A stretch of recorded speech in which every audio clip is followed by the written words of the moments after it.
क्या लेवल रहेगा, कैसा क्वेश्चन आएगा, इसके लिए हम लोग इंपॉर्टेंट पेपर को सॉल्व करेंगे। क्लास अच्छी लगे तो लाइक कीजिएगा, क्लास को अपनी शेयर कीजिएगा और आप लोग अपनी क्लास को मिलकर सपोर्ट कीजिएगा।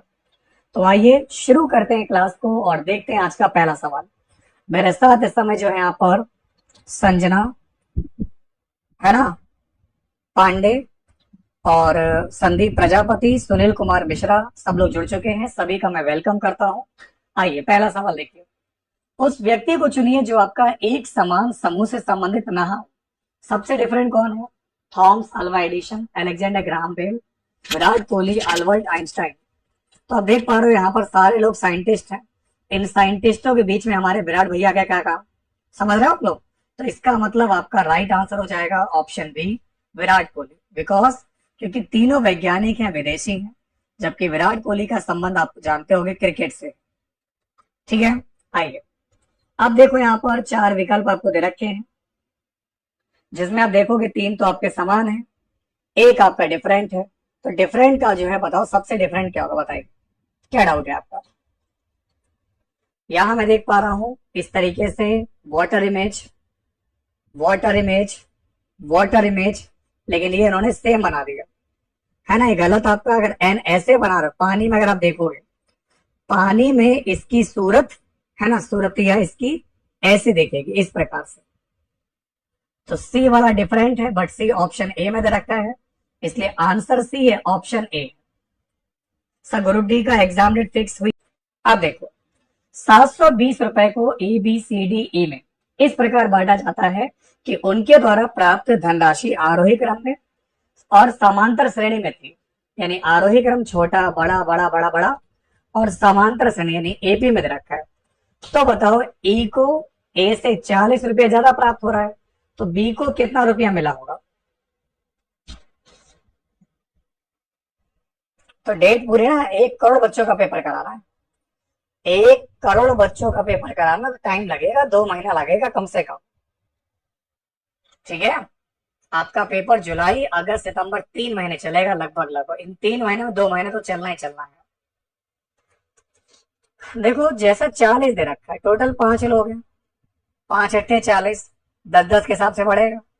यानी अगर एक व्यक्ति की सैलरी x रुपए है तो उसके ऊपर 10, उससे ऊपर 20, उससे ऊपर 30 और उससे ऊपर 40। अब देख लो हो गया।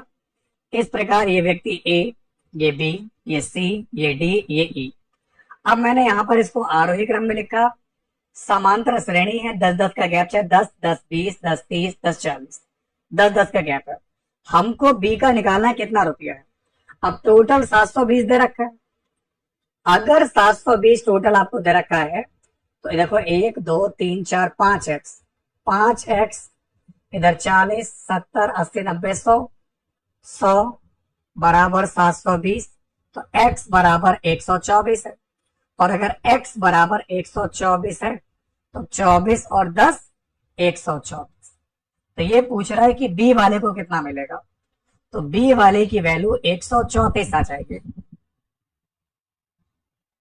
सर मैंने मुंबई जून जो है से कर दिया है सेंटर। कहाँ पड़ेगा? हम गोरखपुर से। देखो मुंबई जोन से अगर आपने भरा है तो वहीं आसपास ही आपको सेंटर मिलेगा। ठीक है, चलिए। वैसे गोरखपुर से हो तो ये भी हो सकता है, देखो या तो मुंबई जोन के आसपास, वरना आप गोरखपुर से यहाँ पर तो अपने यूपी क्षेत्र में कहीं ना कहीं सेंटर मिल जाएगा आपको। दो में से एक कंडीशन तो अप्लाई होती है। अब देखो दिए गए पाई चार्ट में भारत की मोबाइल फोन विनिर्माण कंपनियों के बारे में जानकारी यहाँ पर दी गई है। निर्मित मोबाइल फोन की कुल संख्या आपको दे रखी है 12,40,000। यानी मेरी कंपनी में कितना टोटल मोबाइल पड़ा है? हमारी जो सारी इंडस्ट्री है 12 लाख मोबाइल पड़ा है, 12,40,000। हमको निकालना है कि जो कंपनी LMN है इसमें कितने फोन बने होंगे, LMN ये पूछ रहा है। तो टोटल मोबाइल इंडस्ट्री में मोबाइल है 12,40,000, जिसमें 30% आपको निकालना है। तो 12,40,000 का 30% निकाल लीजिए। 2 0 से 2 0 काट दिया। अब 3 गुना करना है, 1 2 3 तो हो जाएगा, 3 चौक 12, 3 दूनी 6 7, 3 एकम 3। यानी इस प्रकार LMN कंपनी में आपका क्या होगा, 3,72,000 आपका होगा, जो कि बिल्कुल सही है। ठीक है ना। तो बहुत बढ़िया, गजब, क्या बात है उमेश, आयुषी, संदीप, समझ में आ रहा है। चलो, अब मेरे आंखों की तारों, भैया क्लास को लाइक करना आप लोग। मैं देख रहा हूँ क्लास को जिन बच्चों ने लाइक नहीं किया है, तो आप सब लोग अपनी क्लास को जो है लाइक कीजिएगा। और जिन मेरे प्यारे बच्चों ने क्लास को शेयर नहीं किया है, तो मैं आपसे कहना चाहूंगा मेरे प्यारे बच्चों, अपनी क्लास को आप लोग जो है शेयर करते चलिएगा और अपनी क्लास को सपोर्ट कीजिए। ठीक है। आइए, जब तक किसी पिंड पर असंतुलित बल लागू किया जाता है, जब तक किसी पिंड पर असंतुलित बल लागू किया जाता है, तब तक इसकी किसमें निरंतर परिवर्तन होता रहता है। भार, द्रव्यमान, आकृति, या फिर आपका आ जाएगा चाल आएगा। बहुत बढ़िया।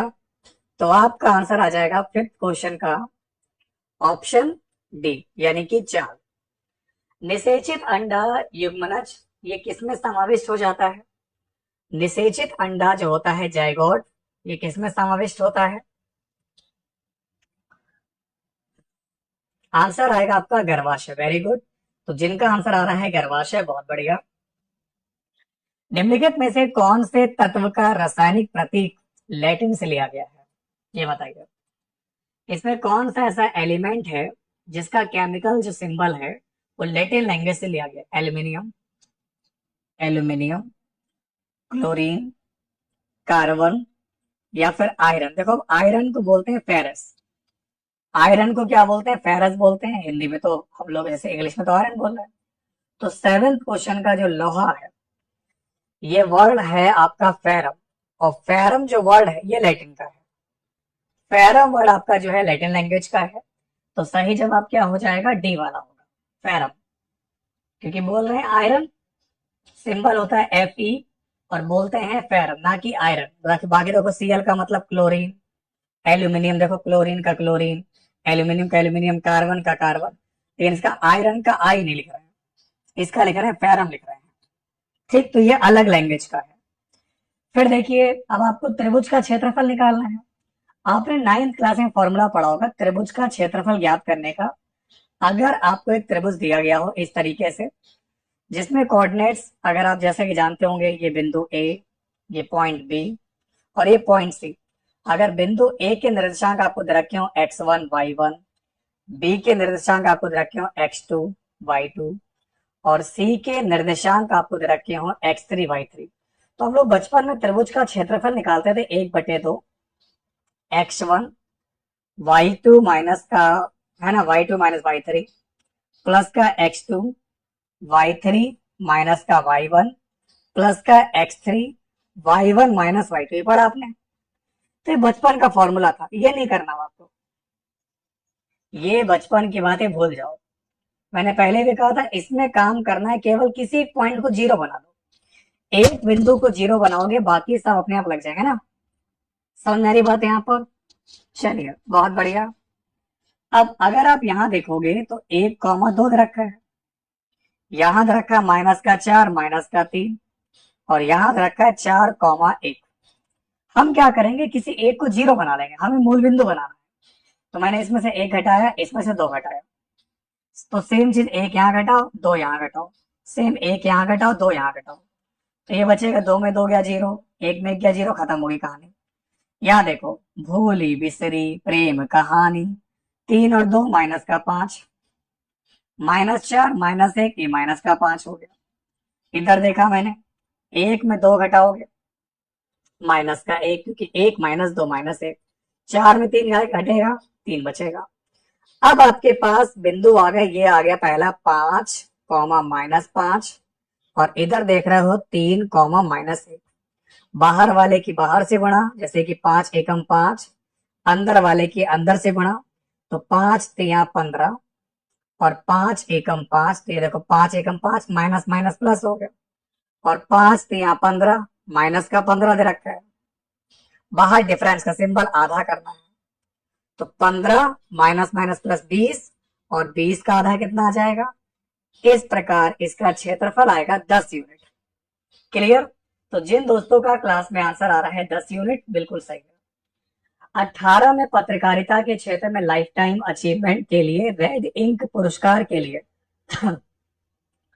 किसे चुना गया था? तो रेड इंक पुरस्कार के लिए दोस्तों यहाँ पर किसे चुना गया था? हमारा जो राइट आंसर होगा ये हो जाएगा मार्क टुली होगा। तो जिन बच्चों का क्लास में आंसर आ रहा है मार्क टुली, बिल्कुल सही है। सत्यव्रत कादियान निम्नलिखित में से किस खेल से संबंधित है? तो सत्यव्रत कादियान का संबंध किससे है? भारतीय पहलवान है ना? तो 10th क्वेश्चन का आंसर आ जाएगा कुश्ती, रेसलिंग से हो जाएगा। फिर देखिए, नीचे दिए गए कथनों और निष्कर्षों को ध्यान से पढ़िए और उस निष्कर्ष का चयन करिए जो कथन का तर्क संगत रूप से अनुसरण करता है। जैसे कि मेरे पास कथन आपको दिया गया है, सभी पंखुड़ियां फूल है, सभी पंखुड़ियां पीली हैं, सभी पीले फूल है।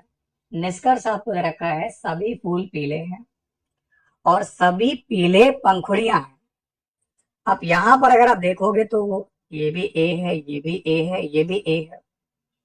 यहाँ पीली से पीली कट जाएगी तो ये बन सकता है कि पंखुड़ी फूल है। अब ये कह रहा है सभी पीली पंखुड़ी, कैसे बनाओगे? पीली को पंखुड़ी से कैसे मिलाओगे? है ना? अगर काट के बनाओगे, अगर पंखुड़ी फूल है, फूल फूल, पंखुड़ी पंखुड़ी हो सकती है, लेकिन पीली कैसे मिलाओगे? और फूल पीले हैं तो देखो यहाँ पर फूल पीले कैसे बनाओगे? दोनों बातें गड़बड़ कर रही हैं। इसका मतलब कोई नहीं बनेगा, क्योंकि सभी पीले अगर फूल हैं तो आप नहीं कह सकते फूल पीले। क्यों? क्योंकि ए का ए में कन्वर्जन नहीं हो सकता। तो ए का ए में कन्वर्जन नहीं होगा, इसका मतलब ना पहला बनना है ना बनना है दूसरा। राइट आंसर आ जाएगा दोनों गलत है। अब देखो, घोड़ा, बंदर और बाघ, है ना? बेचारा घोड़ा जो है, लोग घोड़े बेच के सो जाते हैं, वरना घोड़े की दुम पर हथौड़ा मारते हैं। घोड़े की जिंदगी वैसी खराब है। और घोड़े के लिए ये भी कहा जाता है यहाँ पर, है ना, कि घोड़े को नहीं मिल रही घास और गधे खा रहे हैं च्यवनप्राश। घोड़े की जिंदगी तबाह कर देगी, कितनी मेहनत कर ले लेकिन बेइज्जती बहुत होती है। तो घोड़ा, बंदर और बाघ में परफेक्ट क्या है? घोड़ा एक अलग जंतु है, बंदर अलग है, बाघ अलग है, तीनों आप लोगों के डिफरेंट है। तो आपका सही जवाब क्या हो जाएगा? सी होगा।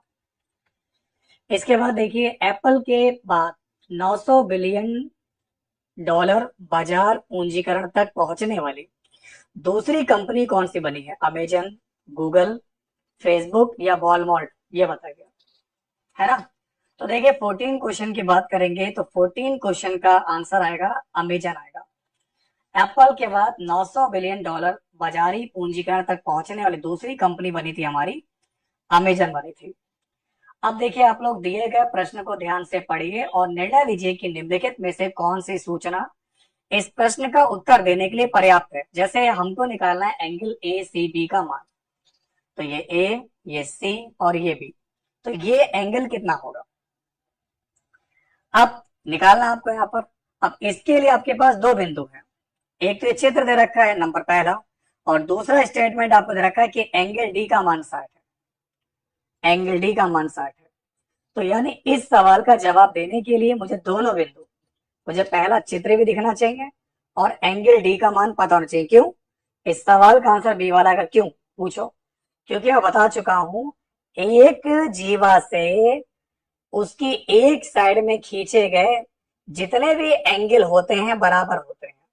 जैसे इस बिंदु से अगर आप ये लाइन मिलाओगे तो जो एंगल है सेम इस बिंदु से जो मिलाओगे, ये जो एंगल है सेम इस बिंदु से जो आप लाइन मिलाओगे, ये जो एंगल है, यानी ये तीनों एंगल थीटा थीटा थीटा हो।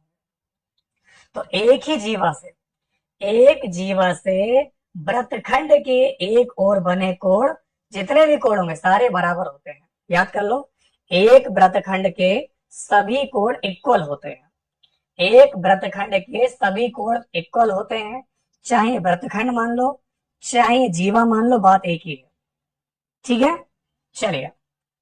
इसके बाद, निम्नलिखित में से किस राज्य सरकार ने अगस्त 2016 में ऐतिहासिक अगस्त क्रांति मैदान में भारत छोड़ो दो स्वराज से सुराज पहल की शुरुआत की? है ना? तो जैसा कि आप जानते होंगे, सवाल नंबर 16 की बात करेंगे तो राइट आंसर क्या होगा? तो 16 क्वेश्चन का आंसर है ऑप्शन बी आएगा महाराष्ट्र। फिर देखिए निम्नलिखित में से कौन सा कथन आपका सही है। जैसे कि स्टेटमेंट दे रखा है कि छात्र एक ने छात्र दो से कहा, है ना, दिल ने ये कहा दिल से, मुझे पढ़ने के लिए आपके नोट्स चाहिए। अच्छा, इसका मतलब छात्र दो ने नोट्स तैयार करके रखे हैं या छात्र एक उसकी समझ को सत्यापित करना चाहता है, बताइए क्या लगता है। पहली बात सही, दोनों गलत, या केवल दूसरा। देखो पहला वाला दूसरे से कह रहा है कि मुझे आपके नोट्स चाहिए, है ना, इसने इससे कहा मुझे नोट्स चाहिए। हम किसी से तभी मांगते हैं यहाँ पर जब दूसरे के पास हो।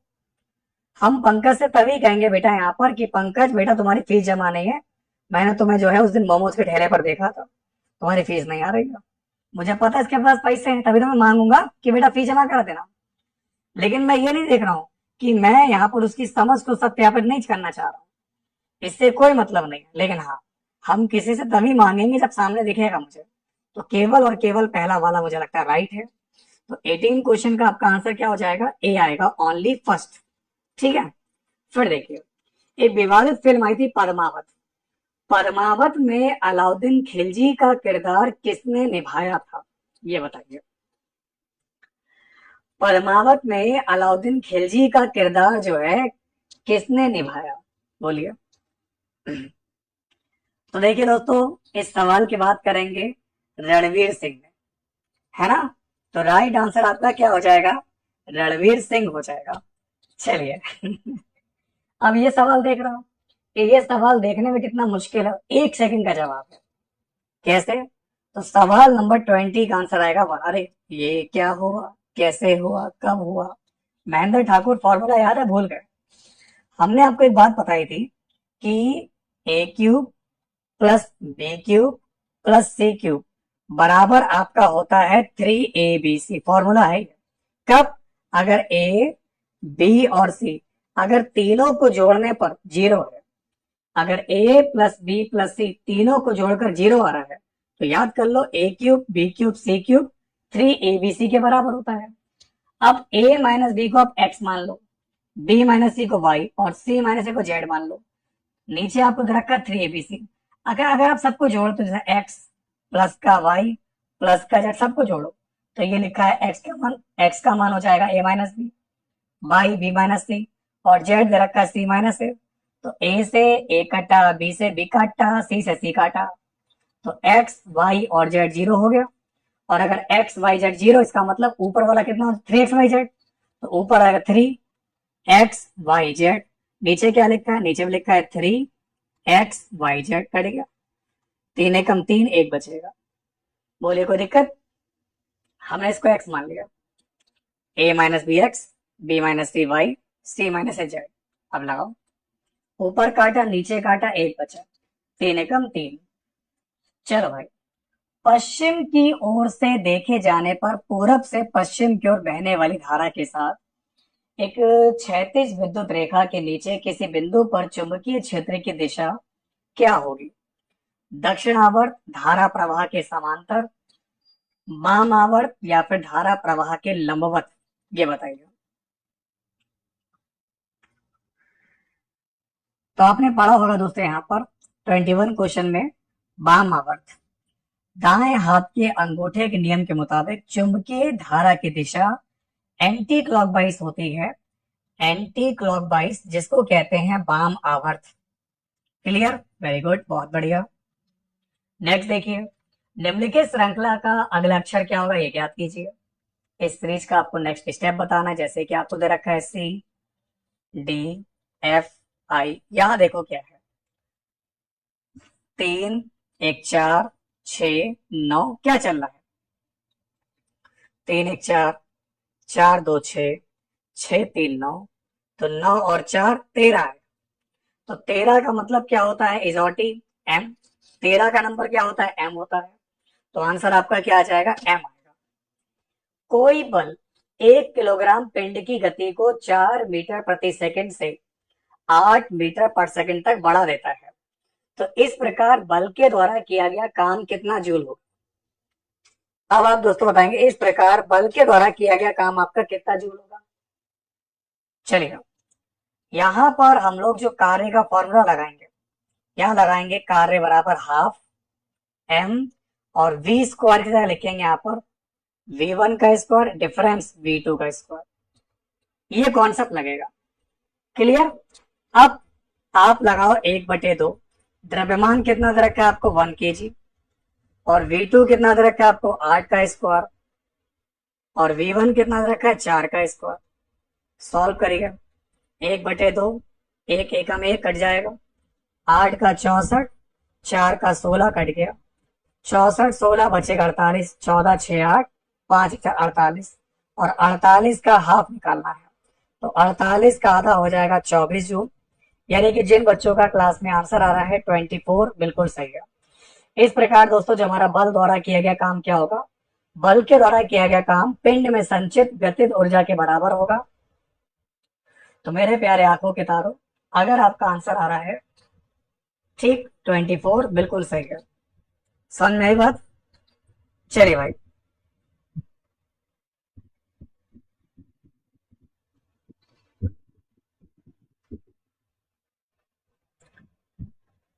दोस्तों नेक्स्ट क्वेश्चन आपको क्या दिया गया है यहाँ पर, निम्नलिखित में से कौन सा न्यूटन की गति के तीसरे नियम का एग्जाम्पल है। न्यूटन की गति के तीसरे नियम का एग्जाम्पल आपका कौन सा है। 24 क्रिया प्रतिक्रिया का नियम, जैसे रॉकेट लॉन्च करना, रॉकेट नीचे धक्का मारता है ऊपर उठता है। तो जिन दोस्तों का आंसर आ रहा है ऑप्शन डी, बिल्कुल आपका जवाब सही हो जाएगा। बहुत बढ़िया। फिर देखिए बच्चों आपका नेक्स्ट क्वेश्चन, कौन सी आकृति निकटस्थ सादृश्य हो इसके जैसा, देखो तो इसके जैसी दिखने वाली आकृति कौन सी है। एक गिलास एक प्लेट दे रखी है, तो गिलास और प्लेट देखोगे तो आपका राइट आंसर क्या होगा।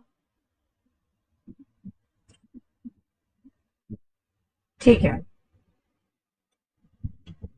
आकृति ए ऑप्शन बी में। ठीक है ना। तो आप यहां पर देख पा रहे हो, पहली जो आकृति गिलास खड़ा खड़ा है, यहां तुमने गिलास को लिटा दिया, गिलास को उल्टा कर दिया, लिटा दिया, तो एक गिलास अलग खड़ा खड़ा इस तरीके से, प्लेट ये रखी, तो ए वाली आकृति ऑप्शन में मिल रही है। आंसर आ जाएगा आपका ये वाला। एक पेन को 144 रुपए में बेचने पर अनुराग को क्रय मूल्य पर 1/7 की हानि होती है। यानी कि आपको हानि दे रखी है 1/7 की। 7 रुपए पर एक की हानि का मतलब दोस्तों क्या हो गया, 8 रुपए का प्रोडक्ट हो गया। क्लियर, नहीं समझे। अगर 7 रुपए सीपी है और अगर 1 रुपए आप लॉस मान रहे हो तो विक्रय मूल्य कितना होगा, इसका मतलब 8 रुपए का जो है वस्तु बेच तुम साथ में रहे हो। सही समझे, बात समझ में आई। तो ये चीज आपको दे रखी है, 7 रुपए पर एक का नुकसान है, 6 का बेचा। अब ये है तुम्हारा 6 रुपए जिसकी वैल्यू दे रखी है 144। इसका मतलब सीपी कितना आपका आएगा, आप एक का मान निकालोगे, 6 दूनी 12, 6 चक 24, एक वस्तु 24 की होगी। सीपी निकालना है, 7 निकालोगे तो कितना आ जाएगा, 24 सत्ते 168। तो ये निकालिए वस्तु का सीपी, यही तो निकालना है सीपी। तो वस्तु मेरी 168 की है और अगर वस्तु 168 की अब आप बेचो 189 में, तो कितना कितना प्रॉफिट होगा, आपको 21 रुपए का प्रॉफिट होगा। सीपी कितना है 168 है, इंटू 100। तो 8 एकम 8, 21 अट्ठे 168 और 1/8 का फ्रैक्शन वैल्यू 12.5%। याद कर लो, 1/2 50, 1/3 33, 1/3 1/4 25%, 1/5 20%, 1/6 16 से 2/3, 1/7 14 से 2/7, 1/8 12.5%। तो याद कर लो 1/8 का फ्रैक्शन वैल्यू परसेंटेज में क्या होती है, 12.5%। किसी वस्तु पर काम करने वाले गुरुत्वीय बल को किस रूप में जाना जाता है, ये बताइए। किसी वस्तु पर काम करने वाला जो गुरुत्वीय बल है इसको कहते हैं भार। राइट आंसर आपका क्या हो जाएगा, भार होगा। 2016 में मेलबर्न में आयोजित भारतीय फिल्म महोत्सव IFFM का विषय क्या था, जिसमें सोनम कपूर ने नीरजा भनोट की बायोपिक नीरजा में उनके अभिनय के लिए सर्वश्रेष्ठ अभिनेत्री का पुरस्कार जीता था। Beti Bachao, female empowerment, enrichment on women status, celebration of life. तो देखिए 28 क्वेश्चन का हमारा आंसर हो जाएगा ऑप्शन बी आएगा, फीमेल एम्पावरमेंट। अब आपको मासा निकालना है। मैं 1000 बार पढ़ा चुका हूँ मासा का मतलब क्या होता है।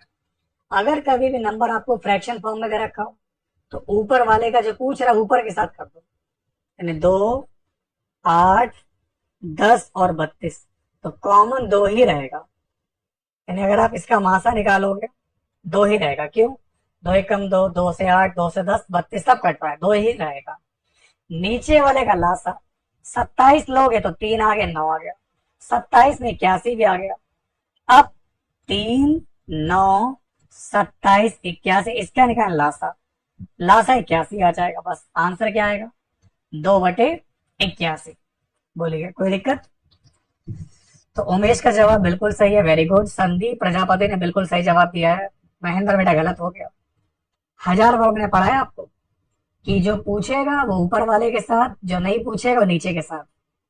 यानी जो करना है वो ऊपर के साथ ही करेंगे, उसका उल्टा नीचे के साथ करेंगे। कुछ धातुएं लोहा है, कुछ लोहा भारी है, दोनों आई है।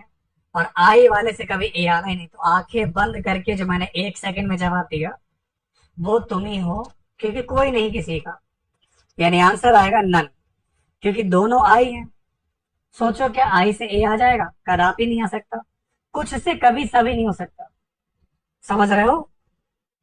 अगर हमारे पास पैसा नहीं है तो कोई भी, ना सरकारी का प्राइवेट भी बहुरानी नहीं मिलनी आपको यहाँ पर। बेरोजगारों का कोई नहीं है दोस्तों यहाँ पर। और तुमसे कह रहे हैं यहाँ पर सरकारी मिलेगा। ये फिल्मों में होता है वरना सपनों में होता है।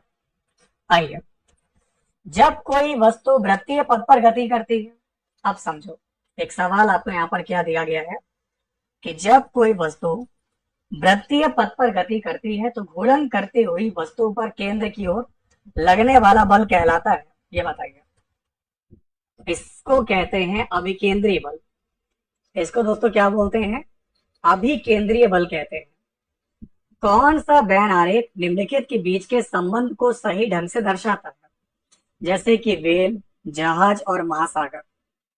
देखो यहाँ पर महासागर में वेल भी पाई जाती है, महासागर में जहाज भी चलता है। तो महासागर सी हो गया, वेल मान लो ए, जहाज मान लो बी। तो सी के अंदर ही दोनों चीजें आपको मिलेंगी, लेकिन जहाज और वेल का कनेक्शन नहीं है। तो फिर भी अगर आपका आंसर ऑप्शन नंबर बी आ रहा है यहाँ पर, ये वाला, तो बिल्कुल सही हो जाएगा। आंसर हमारा क्या हो जाएगा? Option number B. निम्नलिखित में से कौन सा विकल्प उस लवण का एग्जाम्पल है जिसके जलीय विलयन का पीएच मान 7 से कम होता है? देखो अगर किसी का मान 7 से कम है तो वो अम्लीय होगा। और अम्लीय क्या है हमारा? Ammonium chloride. नहीं समझे? हमने क्या लिया? NH4Cl, अमोनियम क्लोराइड है। जब पानी के साथ रिएक्ट कराते हैं तो हमें प्राप्त होता है HCl, और ये मिलता है NH4OH। तो ये हमारा है ना जो अमोनियम क्लोराइड है, ये वो लवण है यहाँ पर जो जलीय विलयन के साथ पीएच मान 7 से का कम होता है। आंसर आएगा आपका अमोनियम क्लोराइड। निम्नलिखित में से किसे पर्वतीय पर्यटन स्थलों की राजकुमारी के रूप में जाना जाता है ना? पर्वतीय पर्यटन स्थलों की राजकुमारी, ये बताइए। संदीप, रामास्वामी, उमेश। तो ये है कोडाईकनाल, जो कि तमिलनाडु में है, डिंडीगुल जिले में। जिनका आंसर आ रहा है कोडाईकनाल। तो कोडाईकनाल जो है ये पर्वतीय पर्यटन स्थलों की इसको राजकुमारी कहते हैं, बी आएगा। भारतीय संसद का उच्च सदन किसे कहते हैं? संसद का उच्च सदन किसे कहते हैं? राज्यसभा को। कल पूछा था निम्न सदन किसे कहते हैं पेपर में, तो निम्न कहते हैं लोकसभा को, उच्च कहते हैं राज्यसभा को। अब आपको एक प्रश्न और 2 कथन दिए गए हैं। प्रश्न का उत्तर देने के लिए कौन से कथन आपके आवश्यक है ना? अब देखो यहाँ पर, जैसे आप लोग यहाँ पर देख पा रहे हो एक सब्जी दे रखी है। सब्जी के 20 डिब्बों का टोटल वेट निकालना। आज खाली बैठे तो लाओ, आज सोचा सब्जी के डिब्बों को गिनने, यहाँ पर क्या वजन यहाँ पर है। हमने आपको 20 डिब्बे दिए, 20 डिब्बों का वजन गिन के बताओ कितना है। जिसमें पहले 10 डिब्बों में प्रत्येक डिब्बे 1/3 भार 10 किलोग्राम। अगर 1/3 का भार 10 किलोग्राम, यानी कि एक डिब्बा 30 किलो का हो गया, तो अगर एक डिब्बा 30 किलो का तो 10 डिब्बे हो जाएंगे 300 किलोग्राम के। ये लग गया। आगे देखो, 6 डिब्बों का कुल भार 4 डिब्बों के कुल भार से 40 ज्यादा। अरे बात ही खत्म हो गई, है ना। जिसमें मुझे पहले के 10 डिब्बे हैं वो 300 किलो के हो गए। ऐसे यहाँ देखो कि 6 जो डिब्बे हैं 4 डिब्बों के टोटल वेट से 40 ज्यादा है। 6 डिब्बे 4 डिब्बों से 40 ज्यादा है, तो 2 डिब्बा का वेट 40, एक बराबर 20 आ रहा है। और अगर एक बराबर 20 है, सारे बराबर रहेंगे यहाँ पर, तो यानी कि यहाँ पर आपका हो जाएगा 20, 200 किलोग्राम यहाँ निकल आएगा, है ना। 200 किलोग्राम ये आ जाएगा। तो 300 किलो का डिब्बा ये, 200 ये, 300 500 किलो, यानी टोटल डिब्बे मेरे 500 किलो के होंगे। 500 किलो के 500 500 500। तो इस सवाल का जवाब देने के लिए मुझे पहला भी चाहिए, दूसरा भी चाहिए, तभी मैं अपने अहम मुद्दे तक पहुंच सकता हूँ। Very good. तो यहाँ पर महेंद्र धन्नो ने जवाब बिल्कुल सही दिया है। सुनील जो है ना, सुनील कम्बो का जवाब भी सही आ रहा है। उमेश मेहरा का जवाब सही है। दिलखुश मीना बहुत बढ़िया। क्लियर। चलिए, नेक्स्ट क्वेश्चन आपकी स्क्रीन पर है। अप्रैल 2017 में सिंगापुर में अपना पहला सुपर सीरीज खिताब जीतने वाले बैडमिंटन खिलाड़ी का नाम कौन नहीं जानता। तो 37 क्वेश्चन की बात करेंगे, आंसर आएगा साई प्रणीत। फिर देखिए, अगला सवाल आपके सामने है दोस्तों, बहुत इंपॉर्टेंट है आपके लिए। स्टेनोग्राफर वाले में आईटीआई मांग रहे हैं यहाँ पर, कोई आईटीआई वाईटीआई नहीं मांगा था। स्टेनो में पंकज तुम्हें शॉर्ट हैंड आनी चाहिए, मांग नहीं सकते यहाँ पर, शॉर्ट हैंड टाइपिंग आनी चाहिए। ठीक है। चलिए, धातु ऑक्साइड और हाइड्रोजन के निर्माण करने के लिए कौन सी धातु वाष्प के साथ अभिक्रिया करती है। तो 38 क्वेश्चन का आपका आंसर क्या हो जाएगा, एल्यूमिनियम। आंसर आ जाएगा आपका एल्यूमिनियम आ जाएगा। एक और लगाओ, उस आकृति का कौन सा चित्र प्रश्न आकृति में दी गई आकृतियों से मेल से बना है। ये देखो, आईटीआई मांगी जाएगी, वो भी टेक्नीशियन जो है ग्रेड 3 की वैकेंसी, उसमें भी कुछ वैकेंसी इंटर लेवल से है। ठीक है। तो जैसे देखो, ये और ये मिलाकर कौन सा फिगर बनेगा, तो बनेगा आपका सी वाला, है ना। विकल्प सी, आकृति बी वाले में जैसे डायमंड, ये डायमंड, यहाँ तो डायमंड है ही नहीं, आंसर आ जाएगा आपका बी वाला। चलो, ये हमारा आज का अंतिम सवाल रहेगा। ये नहीं, इस अंतिम सवाल ये रहेगा, ये होमवर्क में है, ये लगाओ।